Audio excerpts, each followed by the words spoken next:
You're now listening to the Diversity Roundtable. I'm Pamela Xaba, entrepreneur, inclusion enthusiast, and the founder of Nonkosi Creatives with over 2 decades as a corporate HR professional. My goal is to give you insights into conversations with entrepreneurs and corporate professionals who have insightful stories of triumph and leadership. I uncover my personal journey from cultivating diversity and promoting inclusive communities.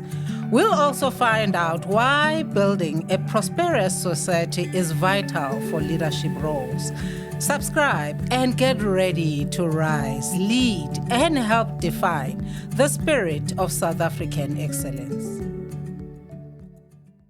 Welcome. Thank you for coming in. Thank you for tuning in. I am your host, Pamela Xaba, for the Diversity Roundtable. We are in 2025. It's a brand new year, and I am so excited. We closed off season 1 in 2024, and we are now back, new us. Well, I try to avoid these things, new us, new me, new year, no, but we're excited because we are going strong in this Diversity Roundtable, and we are in season 2, episode 1 of 2025, and it's such a pleasure because we've got an amazing gentleman with us who has graced us with his presence. His name is Russel Jones, and we will be unpacking the topic, the human cost of crime on businesses in South Africa. I mean, looking at the fact that it's the beginning of the year, we just come back from the holidays. Probably there are so many things that were happening over the holidays. I think we just need to remind ourselves about the realities of crime in our country, given that, South Africa is one of the countries in the world that has got a high crime statistics. And I think it's really a sobering moment that we need to really pay attention to. And we are so blessed and we are so grateful to have Russel Jones with us, who's going to unpack this topic. Actually, we came across this topic as well in the Acumen Magazine with GIBS Business School. So I think we're really making waves this year. We're really also talking to very influential people in our country. So Russel, please, thank you for having us. Thank you for joining us. You are welcome, and you will really love to know about who you are first and foremost, right? Tell us about your background. Before we even dive into the topic, who are you? Let our listeners and our viewers in. Who is Russel Jones, first and foremost? Over you, and thank you for being here. Thanks, Pam, and thanks for having me. It's an honor to be here and to discuss a very important topic, as far as I'm aware, which is crime and how it impacts people, and obviously how that impacts business. Mm-hmm. To give a bit of background for myself, I'm actually an immigrant here in South Africa, but I was bullied as a child in England. Sure. And I learned to fight.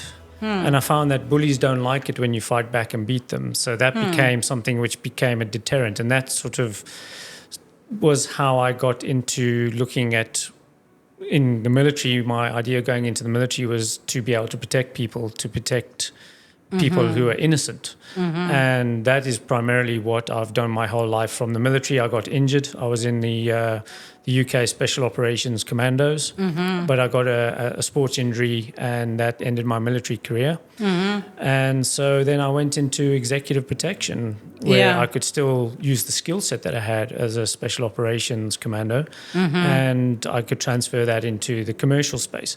And during the course of that, I came across the need for many people for personal safety, because they were always asking me about it, because so many people become victims. And to better myself, I also studied criminology, and from criminology I actually learned about the fear of crime, which is something that we all live with, and it's actually a mental health issue. Yes. So when we talk about mental health in the workplace, are we actually addressing the fear of crime?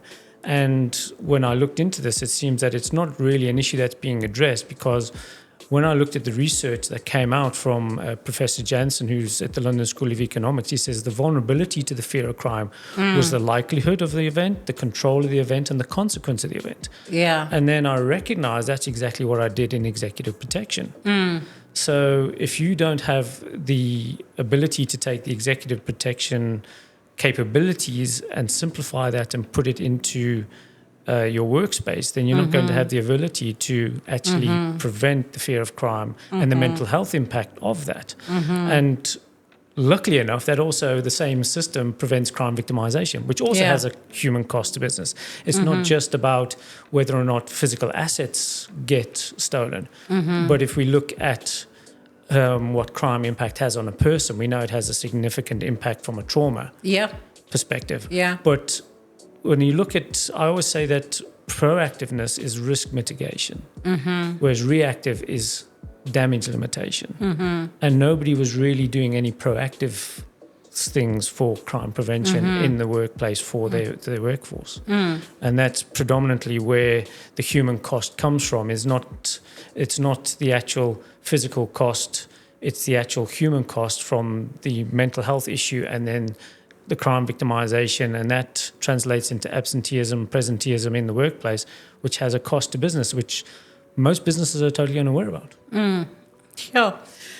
You know, I'm actually just listening to you, and I'm thinking to myself, you know, because sometimes we take these things for granted, right? We are so used to crime statistics in our country, and, you know, we read about it in the news, we experience it in our communities, and we're like, oh, okay, I just got mugged the other day, and, you know, get used to it and you move on with your life.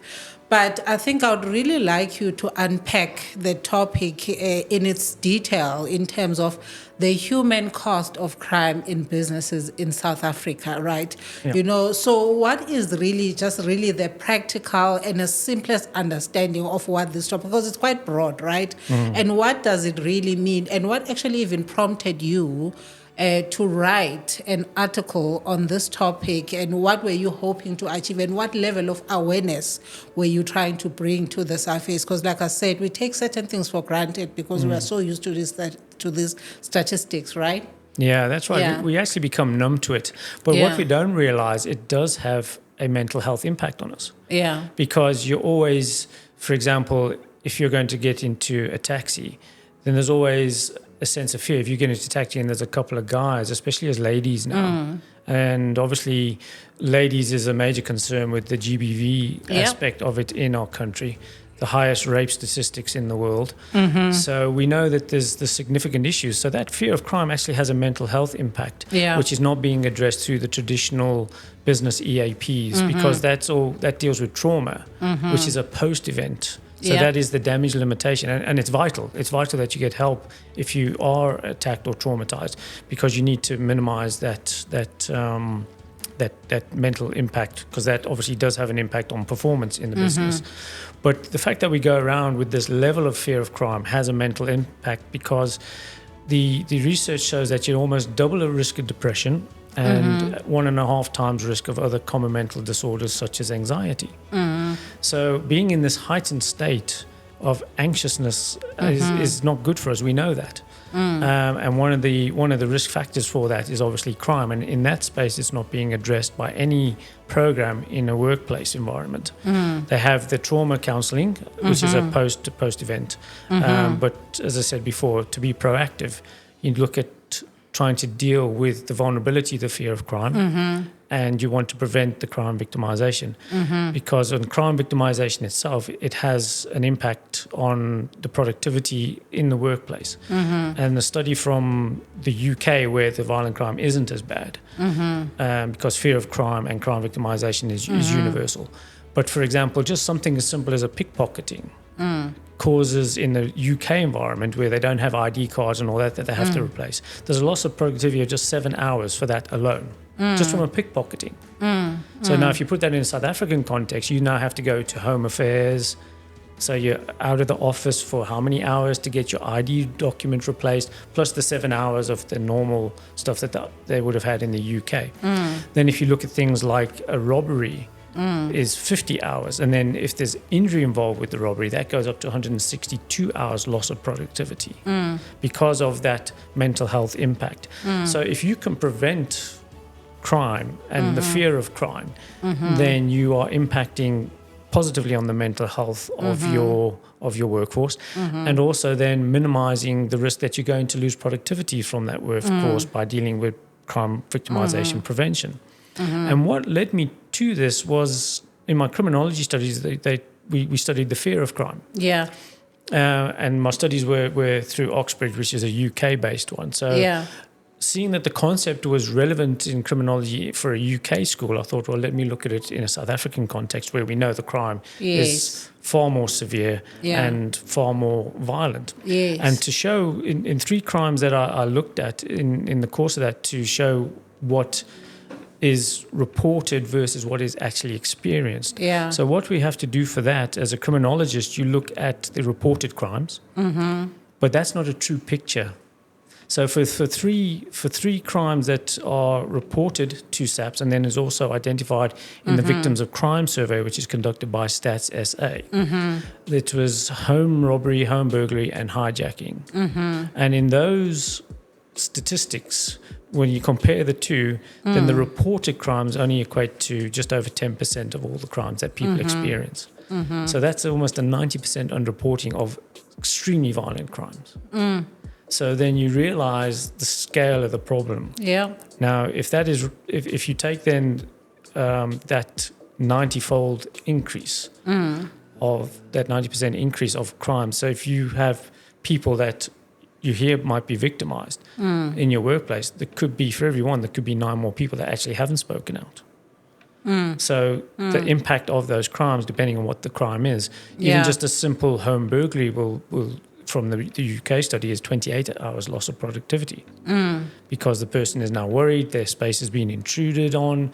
It has a significant psychological impact, and that has a rollover impact into the workplace and the loss of productivity. And all these things then start adding up for business when you consider how many of your workforce are actually victims of crime. Yeah. And it's not something you generally keep track of. Obviously, if it's a serious crime, people hear, oh, so-and-so got hijacked. But how many women on their way to a taxi rank get accosted? Yeah. Or when they're walking from the taxi rank back home, how many of them get accosted? How many get robbed in the street? Yeah. You know, just with the threat of injury, of violence without injury is 50 hours lost productivity straight away. If there is violence with injury, it's 112 hours. Sure. Now that you're touching on women, Russel, because like my follow-up question is that, you know, obviously no one is immune to crime. It affects all genders, both genders, That's right? Yeah. So, but based on what we have seen in your experience and your research and, you know, so one would like, you know, wonder, you know, how do like males and then females respond to crime, or because obviously we are all affected, but you know, I think women it tends to be more heightened around the issues of GBV. So now GBV has now been largely associated with the female population, as if males cannot be victims of GBV as well. So can you just break that down for us and how the different genders, males and females, respond to crime when it comes to trauma? Because one would think, okay, fine, women are more vulnerable, but are men not vulnerable also? You know, can you break that down for us? Yeah, interestingly enough, men are actually more victimized than women. Obviously, in a domestic environment for GBV, women are more victims in a domestic environment, and that's where a lot of the GBV stuff focuses on domestic violence. But for the most part, in the lifetime, the recent study that came out, I think it was the Human Sciences Research Council. They did a national GBV study, which was the first one in South Africa. And it showed that over the last year, that majority of the abuse has come in the domestic environment for women. But over a lifetime, 2/3 of that abuse actually comes outside of the home, outside of the domestic environment. But I think the primary difference with women suffer from fear of crime more than men. I think if you look at the nature of the crimes, it's quite different. Very few men get raped compared to women. And rape is such a horrendous crime. You know, it's not just, it's such a violation of your personal space of your body. It is heinous at all levels. Men aren't raped as much as women are, and I think that's where the fear of crime and obviously the GBV aspect comes in, because a lot of it is related to sexual abuse and rape. But for most crimes, it is men that are the victims. But I think men are taught growing up, you know, to be tough and you don't talk about your feelings and cowboys don't cry, which is absolute rubbish. I mean, I've suffered from combat, I've suffered see PTSD for many years, and it does have a negative impact on your life if you can't manage it, if you can't control the triggers. Yeah. So we see then that if you are victimized and you suffer PTSD, things like emotional outbursts are one of the things, and you don't have control over it. It has control over you. So you need to get the help to deal with that, and that's what I say is, even though if you look at now going back to the veterans community, even special operations, special forces, there are, in the US, there's about 22 veterans a day that commit suicide because of PTSD. Suicide in the UK is the largest contributor to male deaths. And again, men have to realize, open up, talk about it, talk to each other, talk to trauma counselors. There's nothing weak in doing that. It's not a sign of strength to go to the pub and down a couple of beers to suppress those feelings, because what happens is alcohol makes people very aggressive. When I was working in I was a combat paramedic here in the military. So I worked in Attridgeville, Tembisa, Baragwanath, and literally every single case I dealt with at trauma, especially at a weekend, was alcohol related. And that's why when we had the COVID come in, they banned alcohol, because they know alcohol has a significant impact on violence, especially in the domestic case. So the guy doesn't deal with the trauma, he gets drunk, he goes home, and then he becomes abusive. So you need to break that cycle of abuse as well by getting yourself help as a man. Yes. Men's mental health is often overlooked because the guys think they're tough. I'm a man, and yes, it affects everybody equally. But I think does. women are so used to being more demonstrative with their emotions and feelings, and they're more willing to talk about it, and men are more closed off. So my message to men would be, open up. It's not a weakness to go and get help, and that in and of itself, if that can prevent a cycle of abuse that ends up with a woman being abused in a domestic environment, then all the more better for it. Yes. No, thank you for that context, Russel, because then it leads me to my next prompt that says, when we think about crime, we also think about it in the context of outside of the workplace, at home, in the streets, wherever and whatnot. But there is also like incidents that one would describe as crime, right? That happen in the workplace that maybe they are not reported, maybe because of out of shame or out of fear of losing one's job. So what would be like the typical incidents that happen in the workplace that can be classified as crime, and how do we help people that are actually, subjected to these incidents to actually open up about it, So, I mean, I've been in the HR space for a number of years. And how do we classify workplace bullying in this case as one of the things? I mean, it's definitely, the problem is it's a subjective measure. And unfortunately, when it comes to crime, if you go to the court, say for example you hurt somebody in self-defense, the court looks at these things objectively, but there's such a level of subjectiveness, especially in the workplace. So when people talk about bullying, it generally is in the form of verbal abuse, for example. Now, if a person is not aware that they are verbally abusive, and they're not brought up onto it by the culture within the company, then it continues. Because they're not made aware. You can't correct something if the person's not made aware of. So they need to make people aware. They need to have programs that make people aware of how they address. I mean, when I was last in corporate, it wasn't a case of abuse, but two of the ladies wore those very sparkly tackies on Casual Friday, and so to make a joke, because I'm always a joker, I put my sunglasses on because they were bright. The one lady killed herself laughing. The other lady got very upset. So a simple thing like that is, obviously I went and apologized to that lady. But you see it in the subjectivity based on that person's own feelings, and that's the thing is to enable a corporate to have a holistic program. They have to basically take everybody's feelings into account as to how they feel about it.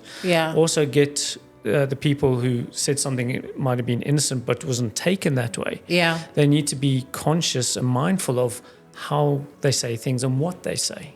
Because you can do something as innocent as I did and make a joke. But somebody upsets them because you don't know what's going on in that person's life. You don't know what they've experienced, how that might trigger them to feel upset and that. So it's very complex. Yeah. And I mean, this is where, if you look at the HR people in what they have to deal with nowadays in the corporate environment, I'm glad I'm not in HR because, man, it's not an easy one. It's right? so complex. Yeah. And you're having to deal with these matters in this case, which is subjective to a large scale.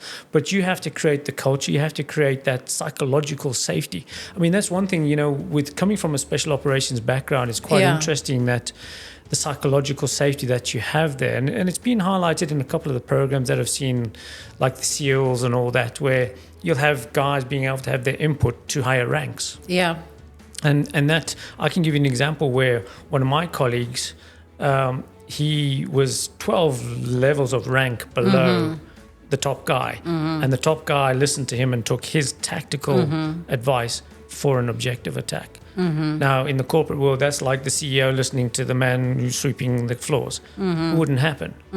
But that's how open you have to have that leadership to be, to recognize that even that person who's mopping the floors might be able to give you some information that is relevant, can see a solution to a problem that you might. So it's got to be an inclusive culture. Yeah. And to be able to do that takes a big person, let's face it. Yeah. And this is where we constantly have to work on ourselves and work on our leadership and everything, like you say, from the diversity, the inclusion, being open to making our people psychologically safe. Yeah. Even when I was working in executive protection, I would say to the guys I'm working with, even though I've got so many years of experience and I've written papers and I've written training manuals, I was involved in the qualification setting, I was the first registered assessor. Yeah. I can't necessarily see everything that's going on in the environment. Yeah. So if you see something and you have a solution or you think you've got a better solution than what,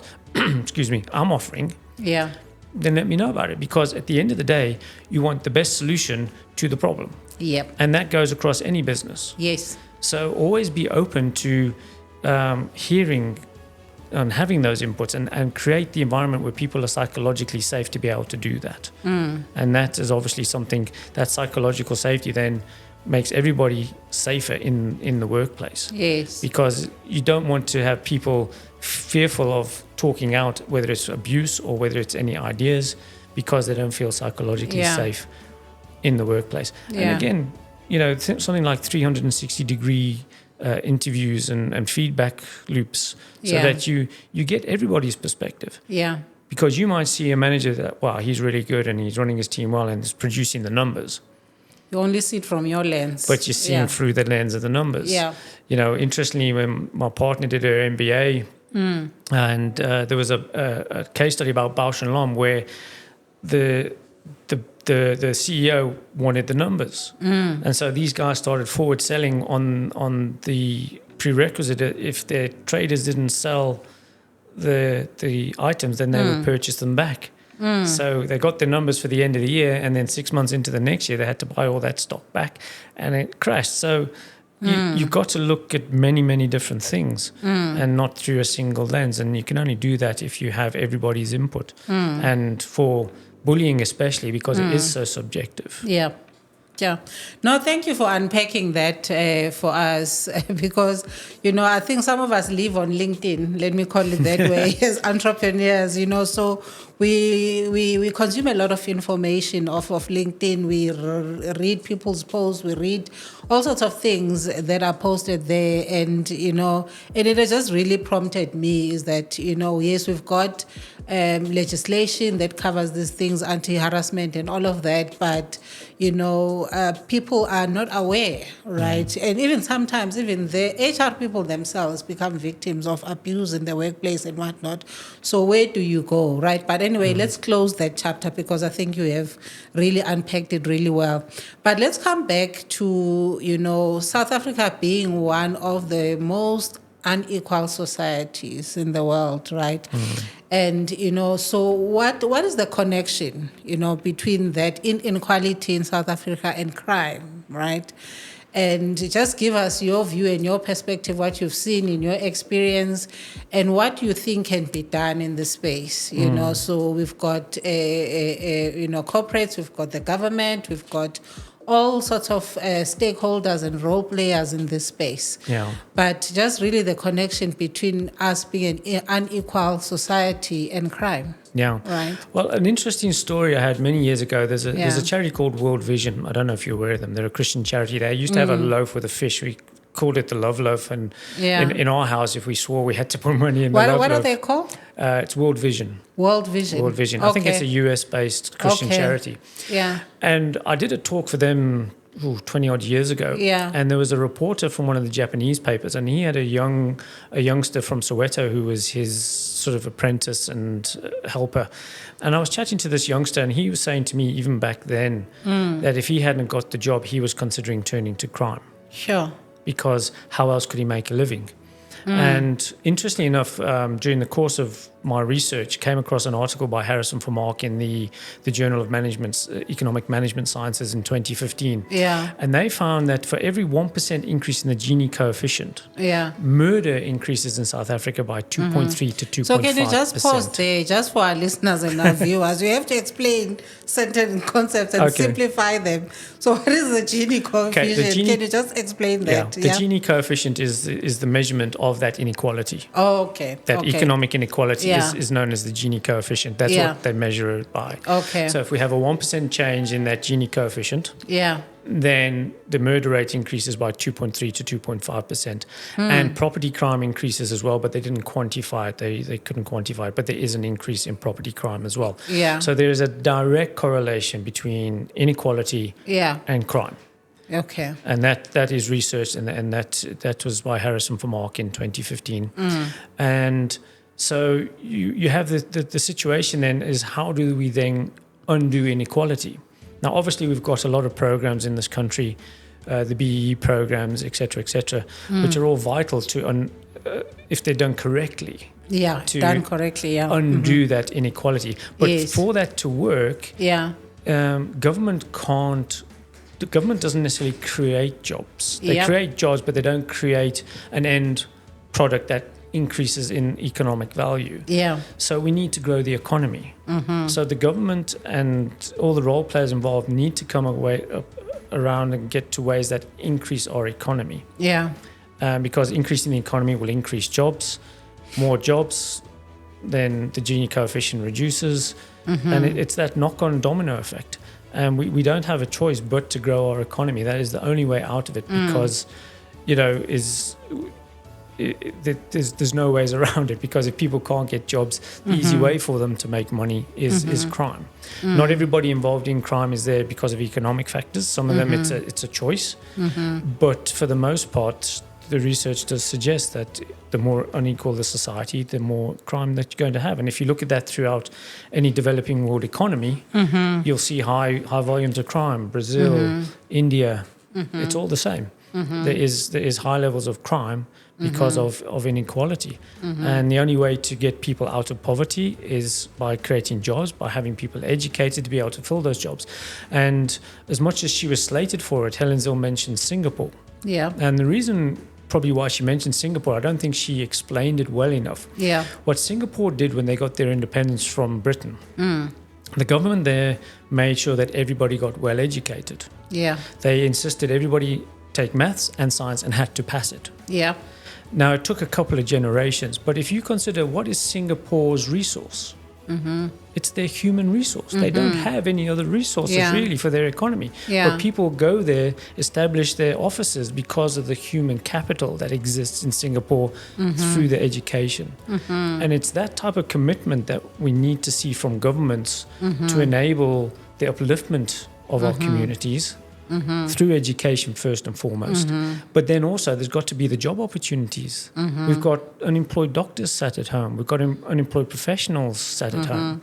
So business has to be allowed to create the environment to grow the economy and create jobs. And government has to create the education system that will provide people that are good enough to go into that economy.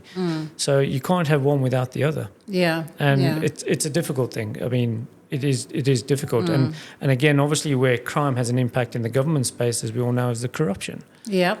You know, I won't say this on a public forum, but being in the executive protection field, we hear and see a lot of things. Yeah. And when you hear and see certain things regarding the corruption, you know how rife it is. And it is a problem, because that is people's money. Yeah. At the end of the day, it's money that can uplift communities. It can pay doctors' salaries. It can provide the clinics that are needed in the areas where we need them. It can provide the schools and the teachers in the areas where we need to educate people to uplift them. And that's why my grandmother used to call me her little socialist. No, I am just so glad that you actually even agreed to have the discussion with us, Russel. Yeah. Actually, it's been long overdue, because I think I actually started talking to you the mid-2024, and we just kept on postponing, and things started coming up. But I always believe that you talk to people when the time is right. And I think really being a new year, beginning January, the first really week of the year, I think this topic is really, really crucial, right? It's quite sobering, because a lot goes unsaid, under the cloud of crime, and people don't talk about certain things that they experience. Some of it might just be because of shame, and people I can't believe this actually happened to me, what could I have done differently? Why was I at that place at this time when this thing happened to me? But then it brings back the question that, because we also don't want to put the crime burden on businesses alone, right? So I think, let's say businesses, both in private and public sector and the governments. So what can they practically do? Yes, we spoke about growing the economy, and which is a long-term thing, right? And also it's been crippled by corruption and all of those things. But, small steps, that businesses can take, both in the public and the private sector, maybe to partner with local communities to create safer environments. Yeah, one of the things that we've done is our Bodyguard product here, which is a product I invented, which is basically, looks like an umbrella, functions as an umbrella, but it's got a hidden pepper spray. Yes. And this is because of, obviously, I got angered by the fact that women are being attacked so much and they didn't have the ability to defend themselves easily. Yeah. But we partnered with this. This is a social enterprise where if you buy one, then we gift one to Mameza Community Safety, who's our partner in this, because they're at the coal face of GBV in environments that traditionally I wouldn't be able to access. Yes. So corporates can support it by supporting initiatives like getting bodyguards for their staff. Yeah. And then we donate to Mameza, who can then give it to those people in impoverished communities who can't afford them. So what is Mameza? Is it a... Mameza Community Safety is they're based in Midrand. It was founded by a lady, I think she's from Tembisa. Okay. And she developed this panic alarm for use in places like the informal settlements and the under-resourced areas where they don't have maybe the policing patrols, the security patrols and stuff like that. And it actually then goes straight to the police. It's supported by many, many organizations. Yes. But obviously many organizations can get involved with them. Yeah. And then, as I say, is for people within their own space, they can look at our safety wellness program, for example, where it's a system that enables them to keep their staff safe, and it's developed based on the research that I did. So it enables people to be educated on an ongoing basis to enable them to keep themselves safe.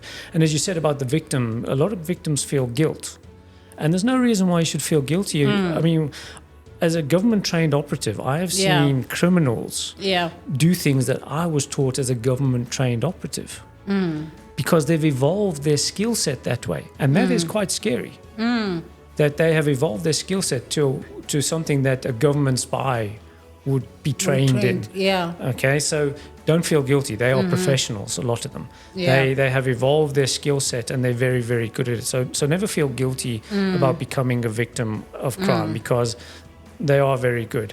But you need a process. You need to understand the education, again, is first and foremost. That is the first pillar of our safety wellness service, followed by products such as the Bodyguard, because in some instances, you are always going to get caught short, and you need to have the ability to defend yourself. That's why a lot of people, for example, look at self-defense.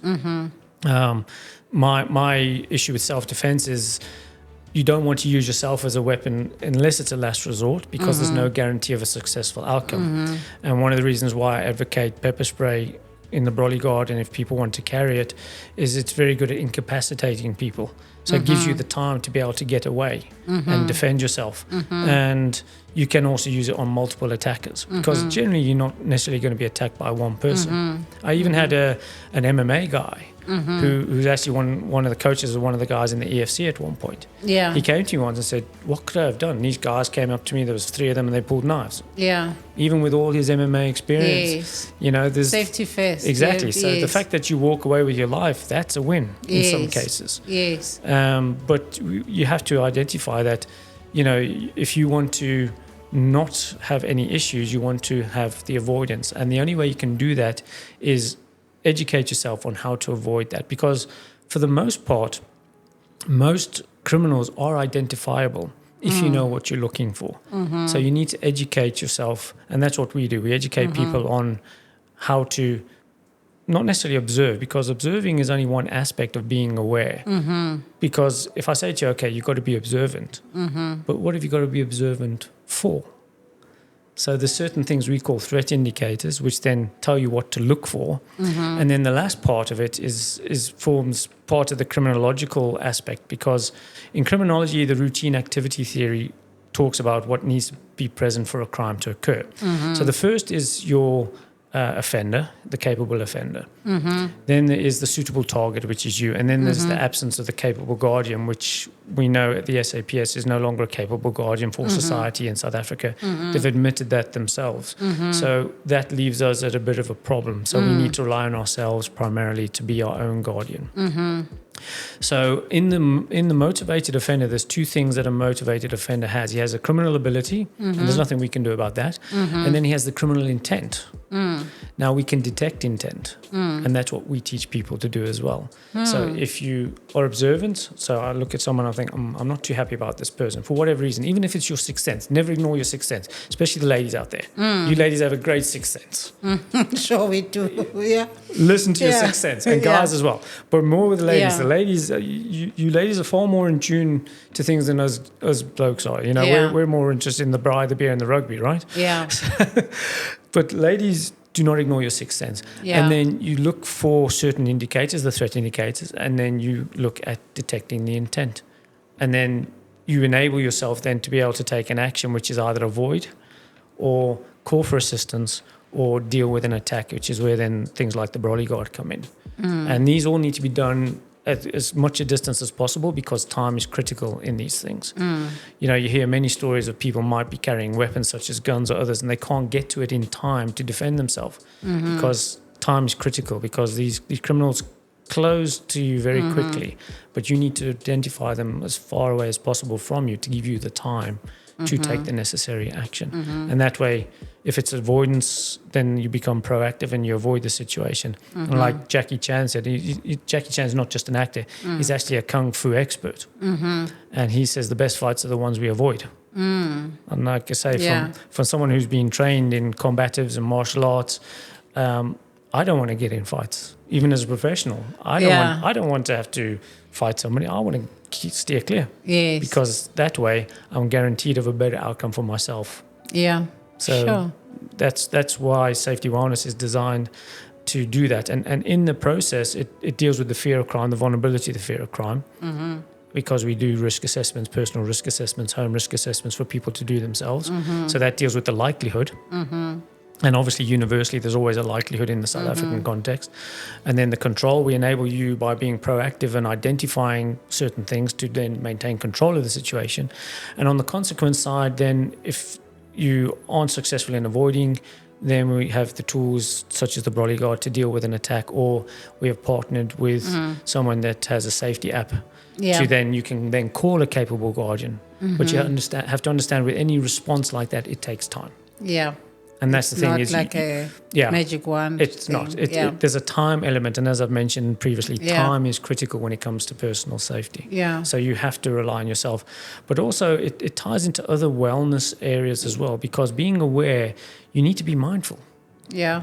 So it's not just about being mindful in the work environment. Be mindful in your own life. Use your breathing exercises to keep yourself calm in a situation where you suspect there might be somebody that has intent towards you. So you need to be able to be calm, use breathing exercises, be mindful, present in the moment to firstly identify that risk, and then to be able to not become emotionally hijacked, which is the fight, flight, or freeze response, so that you can maintain control over the situation. So safety wellness ties into other areas of wellness as well. And it's not just about, it's not just purely knowing how to keep yourself safe from criminals, but it's having the ability and control over yourself, where mindfulness and breathing exercise and all those things that are in a traditional wellness space come into the equation as well. Sure.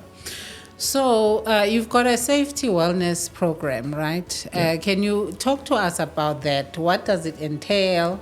And how do you partner with businesses when it comes to this program? Well, businesses can partner with us. We do it on a per capita basis, similar to a normal EAP or wellness program, Yeah. based on the size of the companies. Yeah. And what the safety wellness program consists of is 3 pillars. First Yeah. is the educational side, which is Yeah. a video library of all my knowledge, Yeah. and basically put into layman's terms. What I did is I looked when I saw with the fear of crime vulnerability, and that I do that as an executive protector. You can't teach everybody to be a bodyguard. Yeah. It takes far too long. The training course to do that is minimum of a month. People can't just go and do a bodyguarding course for themselves, right? It's not practical. But what I did then, I looked at the elements and I simplified them as much as possible. And I made it in a very easily understandable concept for people to understand, and then we created a video library of all the concepts that I've mentioned and outlined. And then in addition to that, there's the common crimes that people might deal with, like how to stay safe in an Uber, Yeah. things like that, how to stay safe in a taxi, anti-hijacking. And obviously with anti-hijacking, the critical thing with that, because so many of express kidnappings occur with hijackings, and that is a massively increasing crime, it protects you from the express kidnappings as well. And express kidnappings can have such a significant physical, mental, and even financial impact on the well-being of a person. Because these guys, the trauma of being kidnapped and taken, they can physically coerce you. So you potentially have physical violence against you. And then you have the financial impact of them emptying out your bank accounts and all your credit, So by preventing hijacking for the most part will reduce the risk of these express kidnappings for people as well. Pickpocketing. So generally all your common crimes, how to keep yourself safe in a restaurant, it's like, even by simply Don't go out. well, no, but then you can't live your life, joking. right? Yeah, well, that's the thing. You have to live your life, of course. Exactly. Yeah. It's just a simple thing like choose a table with your back against the wall. Yes. So that now, as opposed to being in the center, then they can't circle around you and come from any direction. There's only one direction they can come to you. Yeah. Things like, we are so linked to our phones. Yeah. And they are they carry a double risk, the phone. One is the reason why a criminal will target you, even in a restaurant, just to grab your phone. And secondly, it reduces your awareness to the environment where the threat is. So it's a double whammy effect with our cell phones.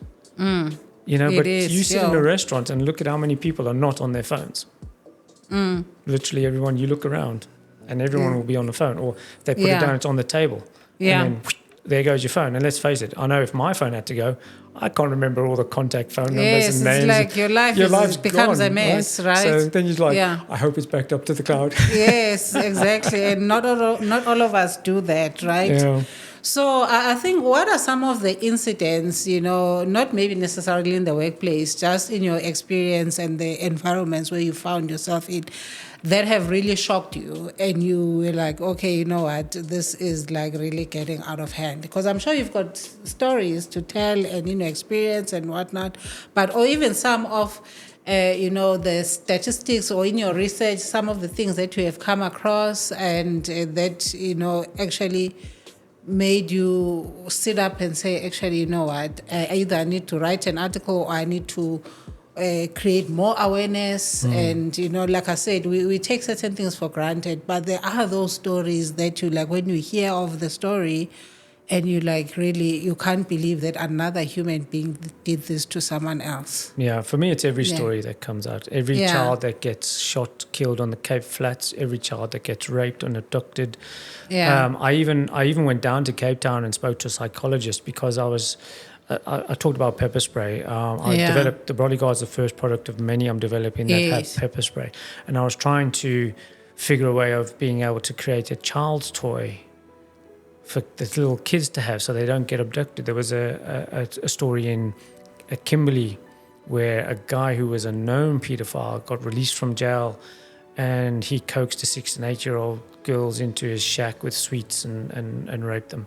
And, as much as I would, it's not for me to judge that person when he passes on. It's God will do that for him. But, if there's a hell, he's definitely going to it. But I have to control my anger because I would seriously want to go and hurt people like that. So what I have to do is I have to focus that anger and that into try and make products and services that can enable people to keep themselves safe. So I actually went and spoke to a psychologist in Cape Town, and the problem with small kids, they don't have the cognitive abilities to be able to even use a self-defense weapon until they're about 10 or 11 years old,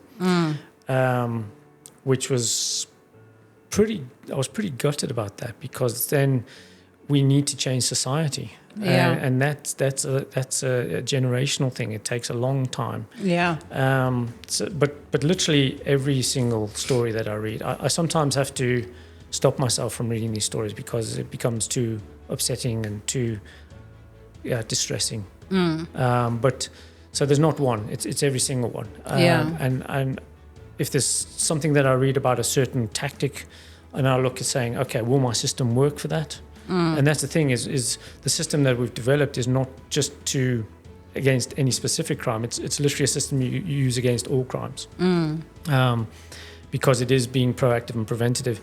But I'm always looking at any crime I hear about and testing it against the model, and does it work? And in the most cases it will work, but it's still reliant on you taking that action and being your own protector in that initial phase. And we recognize that people can't always do that. If you've got small kids in the back of your car and you're distracted because little Jenny's just splashed juice over little Johnny in the back of the car and there's just mayhem. I've had kids. I know that reality. No, I'm telling you, because even when I go to the restaurants, I've got an 8-year-old girl, and I don't want to let her out of my sight. No, that's how, because the stories that you read about little girls, and crime and things like that, I've actually, it's shocking. My radar's always on, even for if there's kids around, I'm watching them, even if it's other people's kids. Yes. And I've actually, from some restaurant playgrounds, I've chased people away, brought awareness to these people, because my partner always says my superpower is recognizing criminal intent. Yes. You can put me anywhere, I'll pick up the criminals within an instant.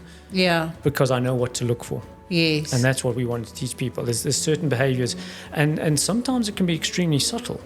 Yeah. When I was protecting one of the CEOs of one of the state-owned entities a number of years ago, and they had sent many attempted assassinations against him and surveillance. Yeah. And just to show how attuned you need to be with these guys, they sent someone in the restaurant. It was actually the Mug and Bean in Sandton City, of all places. He was there for a meeting. So I would get ahead of the time and clear the area before he came with the bodyguard. And what happened is, as this person came into the restaurant, he walked past the person we were protecting, and all he did was look out the corner of his eye like that. And that's all I knew. Then you knew. Then I knew. Because one of the key things you need to look for a criminal, they need to observe their target. But they can do it very, very subtly. So you have to be so conscious of watching people's eyes, where they're looking. There was a video I saw the other day. It was somebody that was targeted in the street for by an armed robber for his jewelry. I think it was in Brazil. But before he got to the person, 3 times he'd just done this with his head, the criminal, because he was checking, okay, that's my target, confirming. And it's just little nuances like that you have to pick up. That observation is critical. So, and again, even if it's a suspicion, okay, I think that person might be doing something. Let me test. Let me take the action. Let me hold control.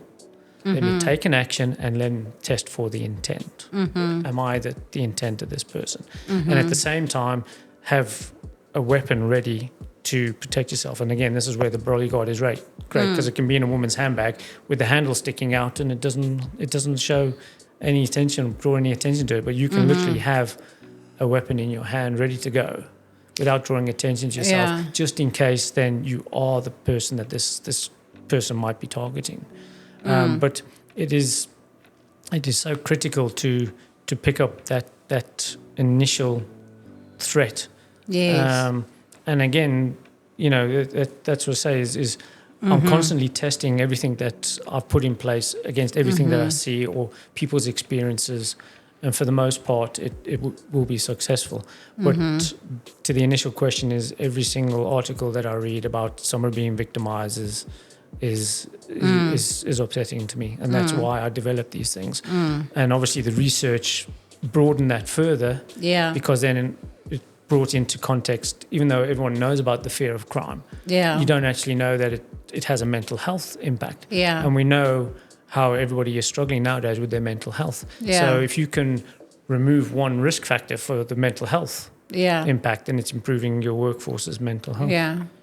So how do we create then more awareness, around this? Because, I think also as professionals, we don't hear a lot of talks, like either in events, maybe I'm naive, I don't know, maybe correct me here, is that, are there like communities that, or professional bodies that actually deal with safety, wellness, or crime or whatnot?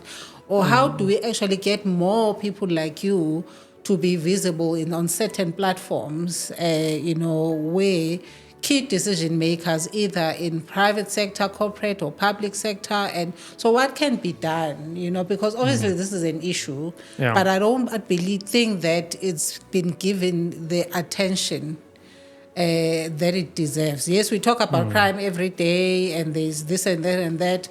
But in certain communities and professional bodies, you hardly see, if there's an event, for example, you hardly see anyone talking about safety, wellness, and crime. Maybe they might talk about holistic well-being, but not really touching on safety, wellness in the crime context. No, because it's a new concept. I mean, it's something that we develop safety wellness in a response to the research. And the problem is yourself as a HR professional, you got so many arrows in your quiver that you have to deal with in the workspace. You rely on professionals in their space to maybe inform you about these new developments. And because safety wellness is a new concept, we're talking to people such as yourself to bring that awareness to corporates, to let them know that, hey, there is, you're aware of the impact, about crime, everybody knows about it, the impact on the workforce, but there isn't a solution. There is some solutions in the respect of people have safety talks, personal safety talks, but personal safety talks is a one-off event. Safety wellness is an ongoing program, and it needs to be an ongoing program because the fear of crime, it's not stable. Because I might be okay for a week or two, then I hear about, oh no, my friend's been victimized, and straight away my fear levels go up. So it's not a straight line with the fear of crime. So there has to be that constant, okay, I heard about my friend being hijacked, now it's front of mind for me, but I had that talk 3 months ago. I can't remember what the guy said. But now with safety wellness, let me go and look at the video quick. And also we send out weekly emails with safety tips. And the link to any relevant video based on those safety tips. So it's a holistic program that enables people to keep it, not necessarily keep it top of mind, but keep the ability to protect themselves from it as top of mind, and something that they need to be aware of every time they go out of a safe space, whether it be the home or the office, into a less safe space, which is the transitional spaces in between those, whether it's the shops, whether it's the route to work, and all these things then become drive the fear and the fear of crime, even though we might not necessarily be conscious of it. Yeah. But for organizations, they can contact me at any time and we will introduce safety wellness to them. And, you know, it's as I say, it's not necessarily their fault that they don't realize the impact of it, because I did a program many years ago and the research also wasn't there. Yeah. And there's nobody that has identified, that I'm aware of, that the vulnerability to fear of crime actually falls in the protection space, not in the psychological space. Because, as I say, when I read the papers by Professor Jackson, they were saying, you know, more research needs to be done on this, on how to deal with it. But when you talk about the likelihood of a crime occurring, that's not something that sits in the space of psychology. That sits in criminology and risk assessment. So what we've done is we've brought the two together. And we've created this program, and it is brand new. It's literally a new concept that's not even a year old. Yeah. No, I'm certainly, that's the reason why I even invited you. I'm very much interested in what you do. And I'm just also looking at, you know, as a business person who partners with organizations, how do I help my clients, you know, to actually be more aware on issues around safety, wellness, so I think what you are doing is really much needed, but also just to remind people that, you know, because we are so used to crime, so it has become the norm. Yeah, no, exactly. You know, so that it's not normal. It shouldn't be the norm. And people, right? People shouldn't have to accept that normality. Yes. You know, like I say, I always say to people when I talk to them about, a lot of people are competitive, especially at the high level in a corporate space. You get some very competitive people. And my competition is beating the criminals. So I always put that challenge out. Okay, take your competitiveness. Yes. And I challenge you to compete against the criminals and not become a victim of crime. Yes. And here's the tools to do it. Yes. And go out and beat those criminals. Okay. No, I think we've been going on for about, I don't know, probably 50 minutes or so. So I'm going to read this question because it's so fully loaded, but let me just read it. So before we close, and then what actionable advice would you give then to businesses navigating the challenges posed by crime while trying to ensure employee safety and operational continuity? It's a loaded thing, so I had to read it so that I don't trip over my words. No, look, I mean, from our perspective, obviously for the human capital protection and the cost impact of that on business is to engage us for safety wellness. Yeah. The other thing is for them to have the psychological safety built in their company, in their culture, to enable people to talk about it or to enable them to ask for the help that they might need, whether it be for internal or external issues such as bullying or external crime. Yes. You know, there's so many. I mean, operationally, generally they do look at protecting operationally against crime because it's a known quantity. You've got your physical security. You've got, if an executive is threatened, they get in bodyguards, but the risk of crime and the cost to business of it is if you've got a large number of staff, you'll have a significant percentage of those people that become victims of crime. The loss of productivity through absenteeism, presenteeism is going to be significant. And it's something that hasn't been quantified, and something that we want to do with safety wellness is to engage with the corporates to get that data so that we can actually look at seeing how much crime impacts on the mental health and how much that costs the business, and then look at making sure that we address those issues to mitigate the risk and reduce the cost to businesses. Sure. No, thank you so much. Thank you so much, Russel, for having us. I think we need to close. Otherwise, this might turn into a 2-hour episode because it's such a broad topic and that deserves so much attention and the visibility and the awareness. So I'm just really humbled that I'm one of the people that had a chance to talk to you at the beginning of the year. That as much as we are excited about our New Year resolutions and the nice and the wonderful things that we want to achieve and our goals, but let us also then just remember that safety first. Safety, wellness is very, very key, because what's the point of having all of these scary, audacious goals if you are not are not able to keep yourself safe or learn the skills in terms of how to stay alive, all right? Yeah. So to our listeners and viewers, you have heard from Mr. Russel Jones with the topic, the human cost of crime to businesses in South Africa. So Russel, so before we close, I must just remind you to send me the link to your article that was published in the Acumen Magazine, so that when we publish this episode, we'll also attach the link on our social media platforms as well. But thank you for having us, and thank you for coming through. Thank you for sharing your time and your space and your knowledge. You know that I don't give up. I'm always just, when I see something interesting on LinkedIn, and I don't find it very shy to actually just approach people, because I have no fear of rejection anymore. Anyway, that's what makes the world go round, right? Yeah. So that if we are comfortable to actually engage each other as people, hence I call this podcast the Diversity Roundtable, because we want to hear the stories, the experiences, the journeys from people from all walks of life, and talk about how can we help each other. Because actually the reason, Russel, why we started this podcast in the first place was, how do we give access to young people, young entrepreneurs, mainly from marginalized communities, access to people like yourself that they wouldn't ordinarily have a chance to sit down and talk to. So at least you can record a conversation like this, and we've got quite a huge following and a healthy following, and so it will then, the message will get out there, and more people will actually then end up further down the road learning skills and information around safety wellness. So thank you so much. Thank you for having us. Any last words for our viewers and our listeners? Well, just you, I'll also send you through, we were in the GIBS Workplace Wellbeing Report with October Health. Yes. I'll send you a link to that. Please as well. Do. That's you can, which is quite a nice honor to be